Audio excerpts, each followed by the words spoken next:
Hey everybody, week 3, or at least in the middle of week 3. And once again, this is my recap. Hope everybody out there is doing well. And if anything, my struggle is just way too much to talk about. And I, of course, don't want to, I think I already am with these 20 to 30 minute recordings, probably, flooding your club, so to speak. And I apologize for that. Again, you can sort of drop in, don't have to watch them all at one time. But what I was going to say is that if I have one struggle is that there's just so many interesting, provocative ideas that come up in these conversations. I mean, I'm looking at my notes here that are in front of my screen, and they're long. And I usually only touch on a few key points that came up in our collaborative, come up in our collaborative readings, and then also in our discussion starter discussions. And it goes without saying that there's so much more here, I mean, as there should be, but also as I would hope to be the case, in that you're all bringing your own perspectives and coming with your own ideas in such a way that it's really exciting, at least from my perspective.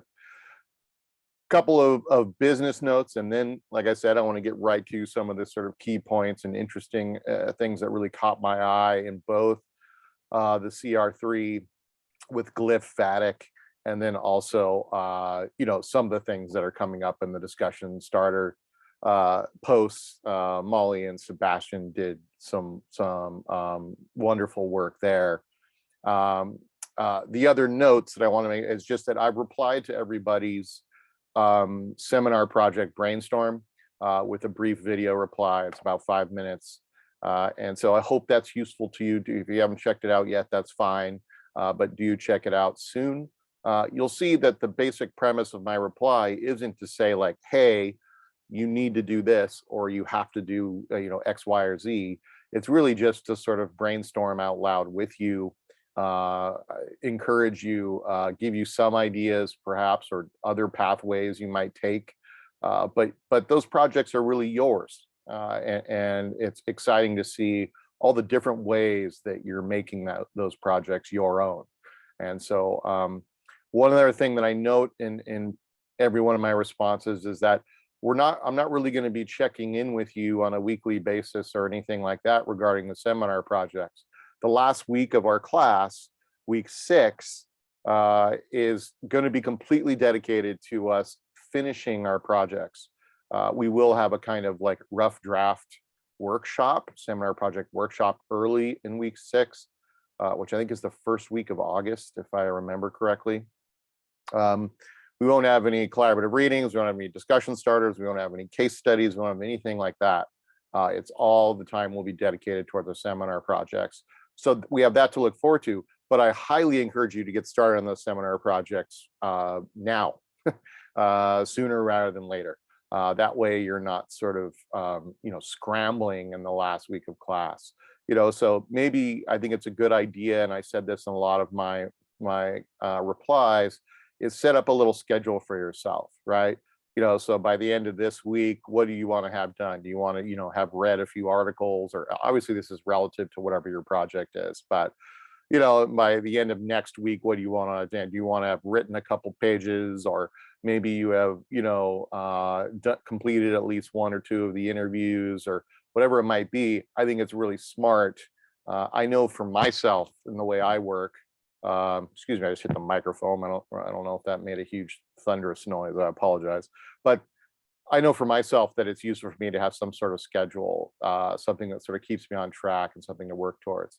So seminar projects, keep that in mind. The other thing is, there is an academic engagement verification activity, which is a lot of language, that I have not set up. It's something set up by the university, but I believe it's required that everybody complete it. Thank you for Derek for sort of calling it to my attention. It's the first. I think it's kind of a pilot program for this. Usually it's like I register your academic engagement and I tell, the gods of Montclair State University that yes, you are there, you are engaging. Now they've shifted it to you. I have nothing to do with it. I don't do anything. I don't do that. You need to take this academic engagement verification activity. I don't even know what it involves, to be honest with you. I don't think it's anything intensive or anything like that, but I put the link to it at the top of our current module, and I'll keep it there. I'll keep it at the top of each of our current modules as we move forward. So make sure you do that. Third piece of business is, of course, that we have our second round of case studies from John and Stephanie. Those posts from them, from John and Stephanie, will be due by the end of the night on Friday. We, of course, will be replying by the end of the night on Sunday. One thing I want to emphasize with those case studies is now that we have a sense of where our seminar projects are going, and maybe we've even begun work on them, you should feel free to use, if you have a case study, do this module or the next module or the next, you should feel free to use that as a space to help you develop your seminar project. You know, to kill two birds with one stone, so to speak. Use that as a space, if it's productive for you, to help you start developing a particular aspect or a particular idea or work towards something within your seminar project. You don't have to. You can do your case study on whatever you would like, and you can read that it's, again, it's pretty wide open in terms of the guidelines. But that's something to keep in mind. So we have the case studies from John and Stephanie. Those will be posted by the end of the night on Friday night, tomorrow night, and then we will reply as a class by the end of Sunday night. Was there a last thing? There was a last thing. Well, the quick last thing is just that we have discussion starter posts, like I mentioned at the top, from Sebastian and Molly, and the conversation is already taken off in there in the DS56 discussion, but we want to make sure we reply to those posts by the end of the night tonight. Sorry, yeah, tonight, Thursday night, the 14th.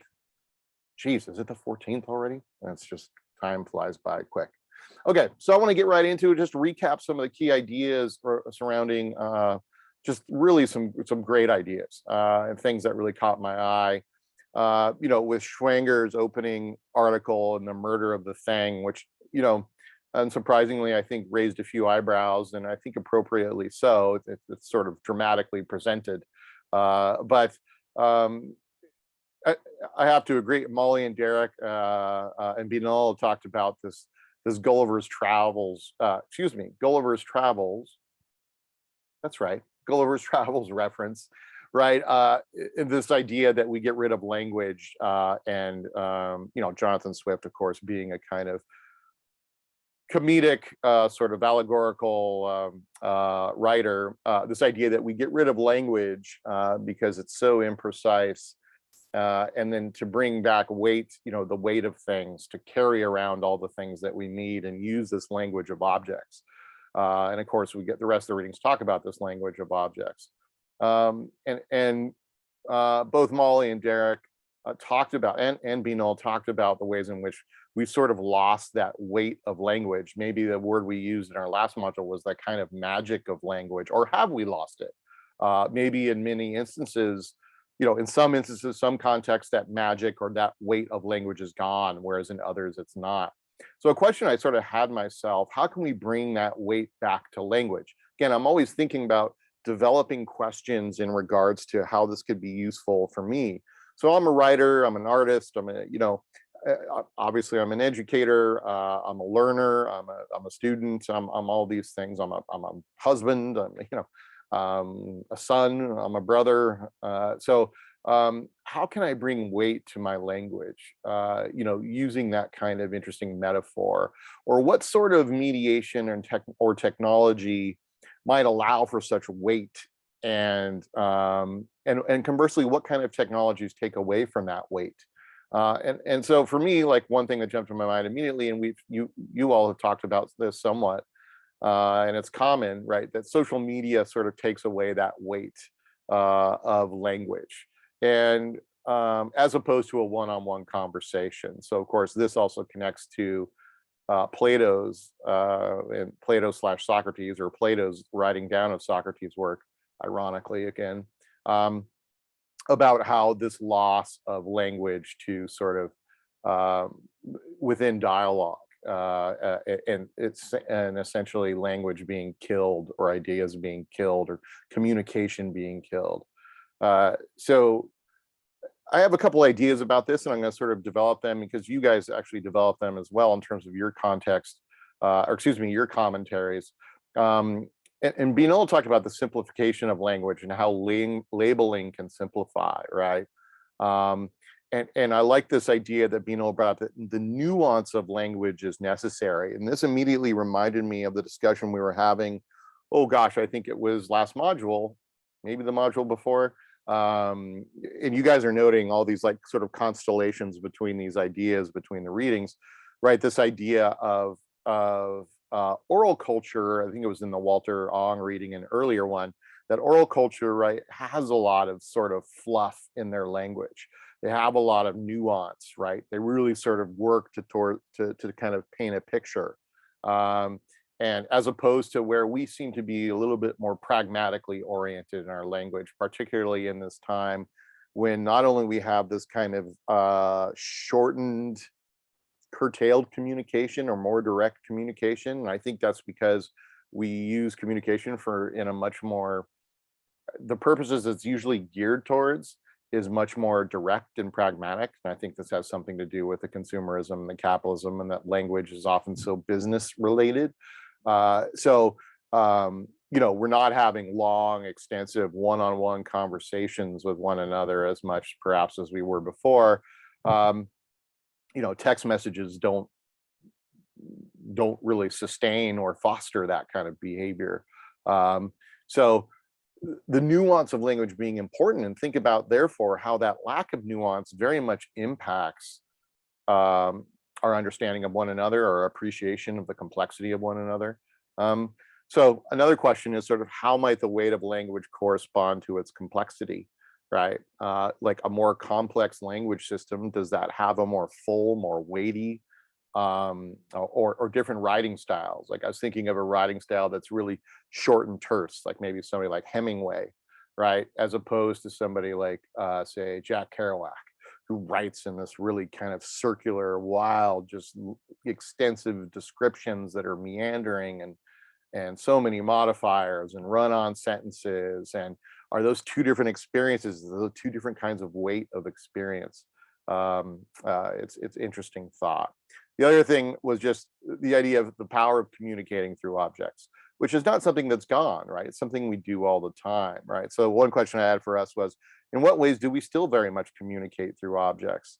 So I was thinking of like art in the art world, right? Through things like sculpture, art installation, right? This can, you know, the way, you know, what a building says, you know, the way we communicate through our clothes, and that kind of communication that happens, but also through various rituals and various communities. I mean, I was thinking of like a lot of religious rituals use these kind of icons or iconography just as much, and these objects to sort of establish certain tones and ideas and reinforce certain belief systems. And community is the same way. So, you know, I was thinking like a sports, like if you're a fan of a certain sports club, you have these kind of, you know, you might have jerseys and, you know, autograph, but this idea of objects as communication, I think is really an interesting idea, and how we often neglect the impact of objects and the important role of objects within communication. Moving forward, and this is going on to kind of the Derek and Omar were talking about that, commented upon this idea that all of our knowledge is only knowledge of our modes of representation. It's knowledge, it's not knowledge of the thing in itself. And this immediately made me think, and Omar sort of took this a step further and said, that's why it's so important if we can understand that our knowledge is not the knowledge of the truth of something, right? My knowledge, for example, of you, or my knowledge of, let's say, you know, my friend, is not the truth of that person, right? Or that person in themselves, right? It's just one, the way I've mediated the way in which that information has been mediated and the way I'm mediating that information is just one way of knowing and understanding. And it's important, Omar emphasized that it's so important that once we realize that we're not holders of the truth, as upsetting as that may be, I actually think it's more beautiful than the other way around. The fact that we all have our own different truths, as long as we don't adhere to them in a way that denies all other possibility of perspective. So I think that's where we get into trouble. And so an interesting, powerful question Omar mentioned is the importance of staying open and keeping yourself open to other perspectives. Does this mean that the reality and the object is impossible to reach? I would say, yes, that's one way to look at it. You cannot reach the thing in itself. But I would say another way to look at it is to say that you can never really own anything. It can always surprise you, and hopefully always will. It made me also think about this artwork. Oh my gosh, I think it's Joseph Kosuth did this artwork called 1 and 3 Chairs. And it was an artwork of an installation. This kind of goes back to the idea of communicating through objects. It's an installation artwork, and it featured a chair, an actual chair, physical chair. Then on the wall was printed the definition of the word chair. And then the third thing was 1 and 3 chairs. What was the other thing? Oh, the other thing was a photograph of the same chair, and how, you know, it started to sort of put ruptures or disrupt or open up this idea of these relationships and these notions of modes of representation as opposed to the thing in itself. So I mean, this also relates to Rene Magritte's This Is Not a Pipe, right? The painting of a pipe that underneath it says, well, in French, this is not a pipe. So then naturally we ask ourselves, well, what is it? And of course it's not a pipe, it's a painting of a pipe. So it feels like a cheap trick, but I think that those things sort of came up in my mind. And Molly did a great job of pointing out, and this is also comes up a little bit in Molly's discussion starter, right?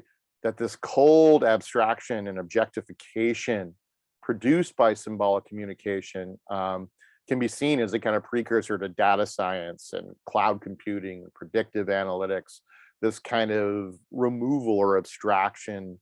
Of course, that doesn't lead to a full objectivity, right? It's its own kind of abstraction.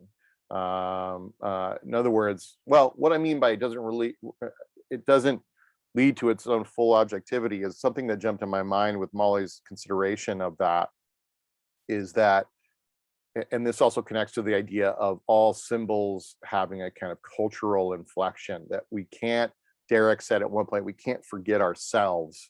And we've been talking a lot about that this summer class, and I couldn't agree more.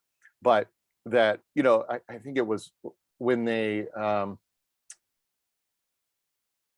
were trying to build like a criminal identification system, right? Like all these certain data points that could lead to the identification of criminals before they even commit crimes. And this is something of sci-fi. You know, so like you would fulfill certain categories. Like, did you, you know, were you a child of a separated or divorced family, or were you an orphan, or blah blah blah? Did you grow up in this particular neighborhood, or what sort of social class are you from, or were you brought up in? You know, did you get in any trouble or had any disciplinary when you were a young kid? But they're even doing things like facial features, and of course, this stuff is not objective. That is completely biased, right? That is some human being with their own version and perspective and mediation, notions of mediation, even stereotypes within our society being used and then portrayed as objective parameters with which to identify criminality. So, you know, as much as we perhaps like to believe that data is sort of cold and objective, it's not. So we can be very selective and very biased in what data we choose, right? So those are interesting things and troubling things to think about. You know, so Molly brings up in her discussion starter based on the quote about the cat, right? You know, what is the difference between a uniquely real thing and the idea of it? And so, you know, the cat becomes a kind of category. You know, it becomes derealized. So, you know, I think in some sense, what happens is we lose that nuance. We lose that sense of, you know, I'm not sure what word to use for it. And I think that's a really interesting question.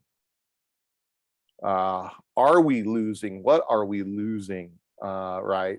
You know, I mean, it's obviously very different for you to sit down and spend some time with somebody's cat as opposed to just say like, oh yeah, Rick's cat. You know, what is that? What is that difference? What is that quality? What is that character? Part of this also sort of played, you know, Molly asked in her discussion starter, what do you think language, how do you think communication will change 100 years from now? I'm interested to see what people say in response to this question. My first two quick thoughts, because I don't want to take too much time here again, my first two quick thoughts are that I think it's communication will, one thing I think it's the way to think about that question is, what are the kind of forms of mediation that are shaping and changing our communication today, are so powerful and so influential? So one thing I think is just, you know, the use of digital communication and internet-based communication.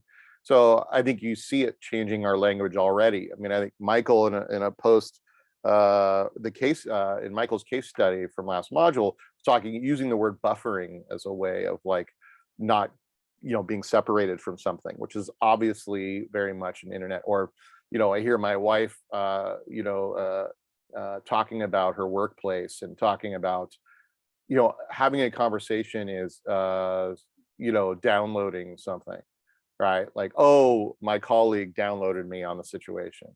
And so that's one thing I thought. I know that's not very surprising, you know, because when you think about like a lot of our metaphors are based around books. And so the metaphors, I think, will also start to come more and more from digital technologies. The other thing, how will it change 100 years from now, is I think we will get communication that is more global. Maybe, you know, I don't mean like a single language, but there'll be more globalized terms that are kind of understood, that aren't tied necessarily to a particular nationality or culture or ethnicity or whatever it might be. Terms that have, you know, like the term internet, I would imagine is worldwide. It's a global term. So I think that's kind of interesting too. There'll be more of a global aspect to communication. Those are just two thoughts I had. Okay, just have a few more minutes here, and I have, well, like 3 more pages of notes, and I'm not going to be able to get to all those things. I thought there was a really engaging conversation and interesting questions about symbols, of course, having, as Binol points out, and then John and Sebastian and Michael and Derek all started talking about the ways in which symbols, you know, cultures have their own understanding, interpretations of symbols, right? And a lot of discussion around the swastika and how the swastika was basically co-opted by the Nazi Party and the Nazis. You know, I think it was originally a Hindu symbol, and I think somebody brought that up, but it's also been used in other cultures. You know, and Sebastian was talking about the Andean condor, and so some really interesting conversation about that. But one of the things that really stuck out to me was Derek sort of asked, this sort of led to a disagreement that because Ong makes the point that symbols are ephemeral and do not survive the societies that create them.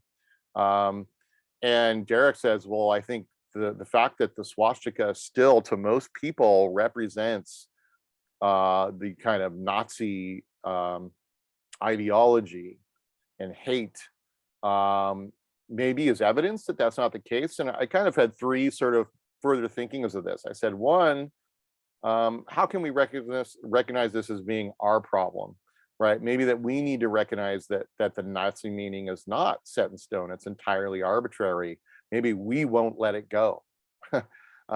Maybe we need to take away that weight, perhaps.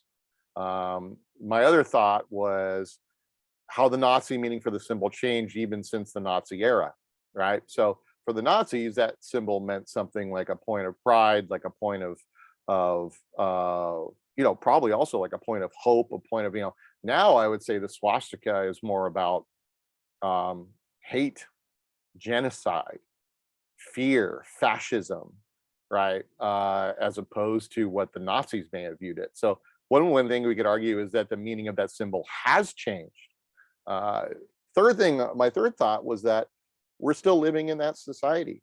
We're still part of, I mean, that wasn't that long ago. I know whatever, 80 years ago seems like a long time, but it's really not that long time. If we're talking about the complete upheaval of a society or shifting of a society, we're still very much living in modern society, though if you ask if you ask academic circles, we're in the contemporary age as opposed to the modern age. But I would say that we're still in that society, very much so, or that's another way to think about it. So, okay, moving forward in just a few more minutes here. One of the things that I thought was really interesting, John commented upon the nuance and the kind of artistic value of hieroglyphs. And Zakia talked about this as well, this kind of artistic complexity of hieroglyphs, right? And I liked how in the and forgive me, I'm going to mispronounce the author's name, Nana Dashikin says an individual hieroglyph sign could have one or more of three possible functions: a logogram, a sign that names the object, a phonogram, a phonological sign, or a determinative, a context for interpretation. And so what I thought was cool about that is usually our standard American English has those things, right? The word apple has a visual aspect to it. It's obviously doesn't correspond to the image of an apple itself, but it does have a visual aspect. It obviously has a sound quality to it, apple. And then it also has, has a syllabic quality to it. And then, well, we usually don't have a determinative outside of a sentence, right? So what kind of apple are we talking about, right? Are we talking about, fresh apples at the market, or are we talking about, right, a bite of the apple as a kind of religious imagery? So the context usually comes in the form of the sentence, but hieroglyphs do something different. And what I think was interesting about that, and we're talking about the weight of language, the magic of language, is that in I guess in oral communication, the language is all you have it's hypersensorial. So in many ways, how is it the hieroglyph does that? It's got a visual aspect, it's got a sound aspect, and it's got, it's almost like this sort of extended poetry, then a determinative in it, right? So the woman's house, right? You're going to have, if you're trying to say the phrase "a woman's house" in hieroglyphs, and this is just my very simple and lacking further information understanding, you're going to have the visual symbol of a house. Then you're going to have a phonetic sort of symbol of how you say the word house, and then also an image of a woman, right? And so that's the determinative. And for me, the difference there is that it's not as immediate. It's more deliberate. It's more kind of experiential, which kind of makes it very different from oral culture, perhaps. But anyways, I thought, it was really sort of an interesting conversation. And it led, of course, into Michael talking about Plato, and Plato, and I brought this up earlier, and this idea of the death of communication. And Sebastian talked about how scientists, right, you articulate a theory or you articulate an idea, and usually as soon as you do, that idea, as Sebastian put it, is rendered inert, and it limits its potential. And it reminded me immediately of Clark Coolidge, who was a poet, who said that an idea of what poetry is articulated only to be overcome, which is to say that the reason we articulate something is so that we can build from there. which I think is a really cool idea. And so that I wonder if Neil deGrasse Tyson is really upset that his idea. I think more than anything, that's what it's about. It's putting forth an idea so that idea can be pushed forward.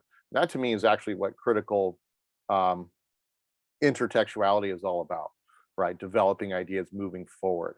And again, that goes back to this idea that there isn't just one truth. So this idea that, we had a lot of conversations about the way that writing allows us to preserve memory, but Ong really talks about, when he references Plato, Socrates, he says that writing actually destroys memory. We lose that kind of internalized technology to remember things. And Sebastian Omar talked about this. Sebastian saying that very much disagreed with that idea, in the sense that reading is, if we didn't have the technology of reading, would lose all that knowledge. But at the same time, Sebastian, what I think is interesting there is you mentioned that, but some newer technologies like password savers or like GPS, let's say, actually hinder our memory. And so I think Ong talks about this. He says, well, Plato's talking at a time when writing was just coming out. So it was like the password saver technology. And so his concerns, reading and literacy is something that is so much ingrained, such a technology that has been in, how does Ong put it, interiorized, that I think it's very much becomes part of our memory system. On that note, a couple of things to end on here. Ong says artificiality is natural to human beings. I think this is a really cool idea. Technology properly interiorized. Now, what does that mean? That's a huge question. Does not degrade human life, but on the contrary, enhances it. So 2 questions there. I like this idea of breaking down these binaries of the artificial and the natural, okay? That technologies, sure, maybe they're artificial, but that artificiality, that artifice of them, meaning they're crafted, they're man-made, doesn't mean that they're bad. If anything, they enhance our lives. Now, so a couple other things, like I said, what does it mean though to improperly interiorize a technology? Sort of really begs that question. But also, I think by enhancing, Ong doesn't just mean that we're getting better and better and better, or at least I don't like to think of it that way, and I don't think that's the way he means it. But that it creates this differential qualitative experience, a different kind of mediation. It isn't necessarily better or more natural or more pure or worse or more dehumanized than the previous one. It's just different. So I thought those are really cool, sort of really thoughtful points, dilemmas, if you will, to think about. And I feel like a lot of echoes here from things, and I think there'll be echoes going forward, hence the VATIC aspect of this module. Molly mentioned, and I felt like this was kind of in line with your case study project, just as a closing thought here, that handwriting isn't so much a dead or dying art or media, but it's an antiquated technology, right? For me, it was like another way to think about that, to take that further, it's a lost relationship and a way of knowing and learning, right? So just like Sebastian was talking about reading, usually what we do when we're learning, we're reading, right? But back in the day, maybe a lot of learning was done by handwriting things. And so we've lost that way of learning and knowing. Doesn't mean that reading is a way better way to learn. It's just not the one that we no longer have that so within us or interiorized as much as we used to.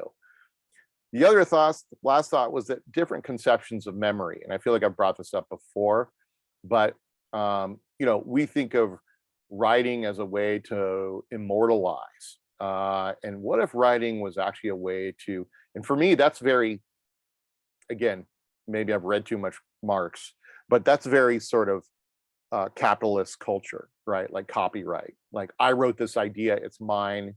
There's no other idea like it. And there's no other idea. There cannot be legally any other idea the same. And like copyrighted songs, right? Nobody can ever cover, the Beatles, whatever song. So Instead, I like the idea of memory as being recreation, right? So, you know, a kind of creative, a differential relationship to memory. Again, I think it's not only the sort of technologies, the mediations that we use, but it's also the cultural ideals we have. And since we're in this culture that's very much geared towards consumerism and capitalism, I would argue the way that we value things is based on along those lines, and the way that we use our technologies is often used as a way to continue to ingrain and reinforce those ideals. Right. So, you know, um, most often the movie is going to be more popular than the book, because the movie technology, it's not because the movie is better and the book is always worse, but it's because the movie fits into our lives, our current lifestyles much easier. Um, um, so, all right, that's enough. Really wonderful conversation. I look forward to the continuing conversation, not only with the continuing discussion starter conversation, the DS5 and 6, but also with the case studies from John and Stephanie. Beyond that, I will see you at the start of next week. I hope you guys have a good weekend coming up. Again, take time for yourselves, relax, take a break, and stay strong and stay safe. All right, talk to you soon.